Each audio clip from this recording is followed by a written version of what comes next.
to all the pilgrims of both groups coming here together. Ako pinagtatagalog dahil balo na tayo dito Pinoy. Tama po ba? Pasalamatan natin ang ating Panginoon Diyos at muli na tayong pinipon dito sa creek na San Padre Pio ng Petrelcina, ang isang kontemporaryong palit na nagbigay sa atin ng napakagandang hiwaga at napakagandang pag-ibig ng Diyos. Sa kanyang buong buhay, ipinakita sa atin na ang Diyos ay ang Diyos ng kagalingan at siya rin ang Diyos ng totoong kapayapaan. And ngayon din, ngayong hapong ito, binabalik tayo kung ano ba yung dahilan natin. Ano yung dahilan natin para sa pagsunod ng Panginoon. In the first reading of today, coming from the prophet Jeremiah, Jeremiah was telling us, he is telling us really, that he has been experiencing several turmoil and persecutions from many people around him. Naging tapat siya sa pagpapahayag ng balita. Naging tapat siya sa tawag ng Panginoon. Pero eto na naman, dumating na naman yung pagsubok sa kanyang buhay. Ang daming mga tao ang umuusig. Ang daming mga tao ang pinagbabala ng papalit siya. That is the experience of Jeremiah. But the question is this: saan humugot si Jeremiah ng lakas para ipagpatuloy ang kanyang misyon? When and where did Jeremiah rely on in times of his persecution, doubt, and disappointments? Jeremiah really relied on his faith. Pananampalataya. Sa panahon ng pagsubok at napakaraming mga hamon ng buhay, siguro tayo ganun din. Ang lagi mong tatakbuhan, yung pananampalataya mo sa Diyos. Yung magsasabihin mo, Panginoon, hindi ko kaya, ako ay mahina. Wala akong lakas. Pero dahil ako'y nananampalataya sa iyo, at alam ko nandyan ka, at itong pananampalataya nito ay galing sa iyo, diyan ako huhugot ng lakas para mapagpatuloy ko ang misyon na ibinigay mo sa akin. At itong pananampalataya nito, this faith, will always lead to hope. Lagi yun, yung pananampalataya, daan yun para sa pag-asa. Bakit? Kasi pag ikaw may pananampalataya, para na andyan ang Diyos, siya ang luglugan ng lakas, alam mo rin na may pag-asa. Ang totoong pag-asa, na tanging Diyos lamang ang pinanggagalingan. Yung pag-asa na hindi mo nakikita, hindi mo siya naaalina. Pero kahit na ikaw ay magtapon ng isang lubid sa isang napakalawak na dagat, alam mo, the anchor will be there.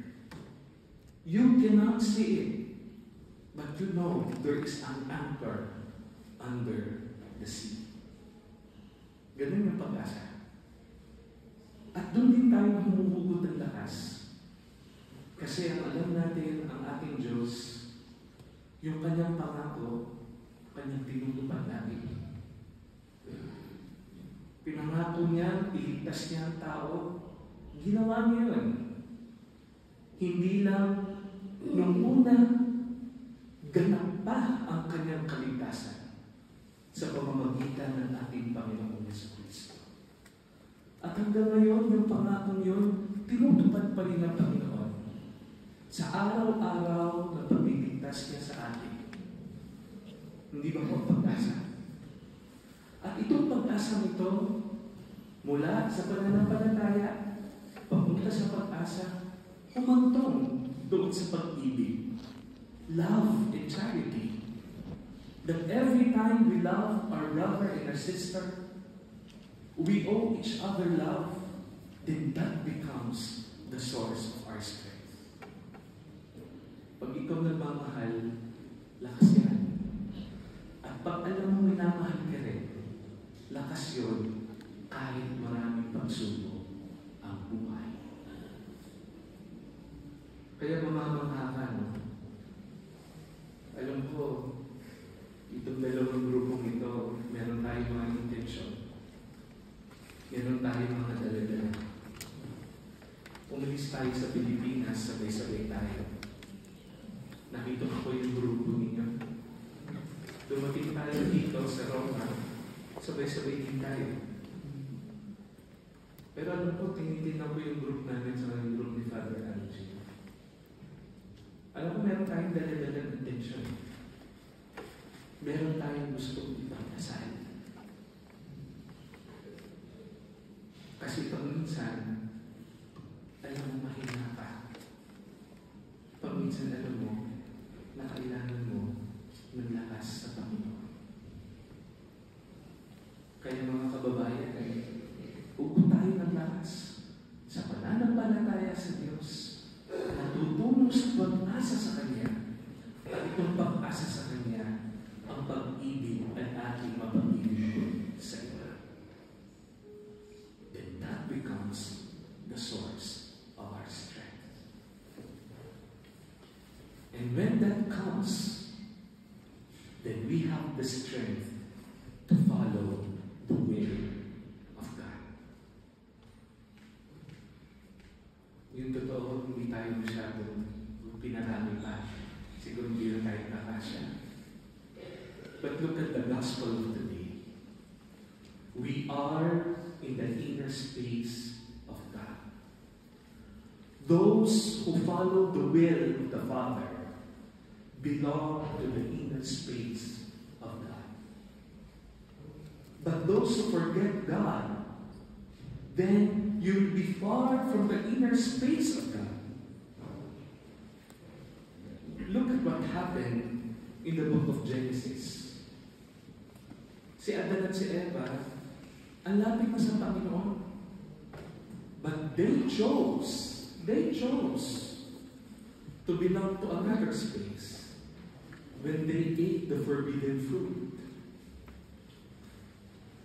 Nung kinain nila, nagtago. At nung tinanong ng Panginoon, bakit mo ginawa yan? Anong sabi ni Adan? Si Eva kasi eh. Anong sabi ni Eva? Yung ahas kasi eh. We tend to blame. We are out of the inner space of God, and when we blame each other, then we push people out from our inner space.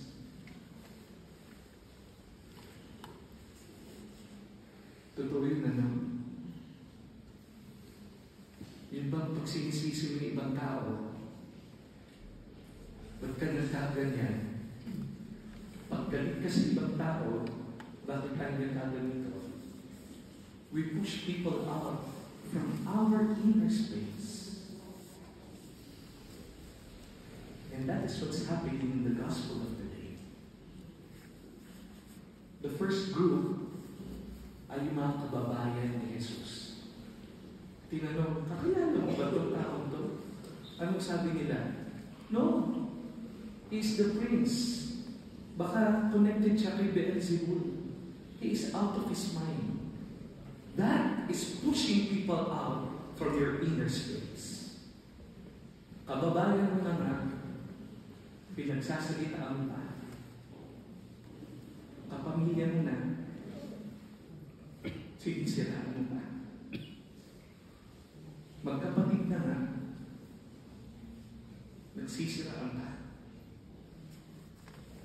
Is that doing the will of the Father? We push people out from our inner space to save your face.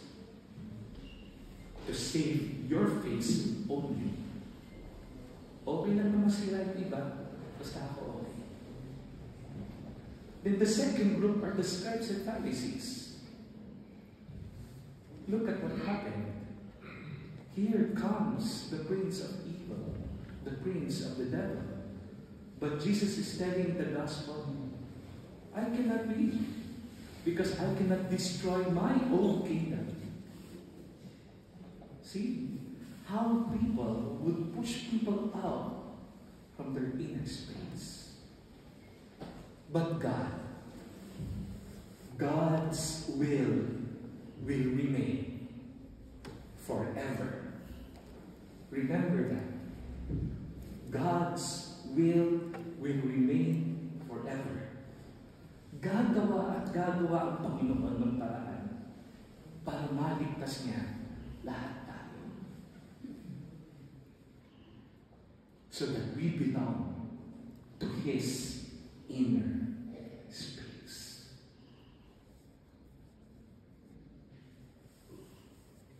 Okay ba? Huwag niyong kakalimutan yan.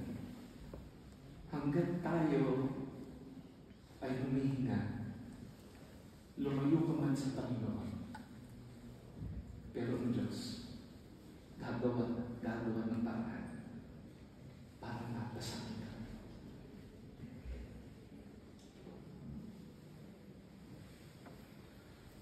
There was a story shared to me by a bishop here in Italy during one of our chapters.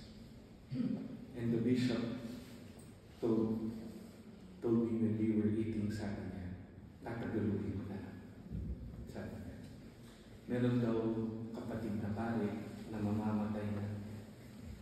And that priest is doubting even God. Ay, sabi niya, pangalan ni Jesus ayaw na sabihin. But the bishop keeps on praying, sana ito kapatid kong ito ay makilala niya ulit si Jesus. Bakit? Dahil ito yung pare na nagkasakit, nawalan ng boses, nawalan ng senses, and he cannot perform in his priesthood. He was so angry with the Lord. Mamamatay niya yung pare. And the last name that he said is Jesus. Ang sabi naman mismo, panalo pa rin ang Diyos.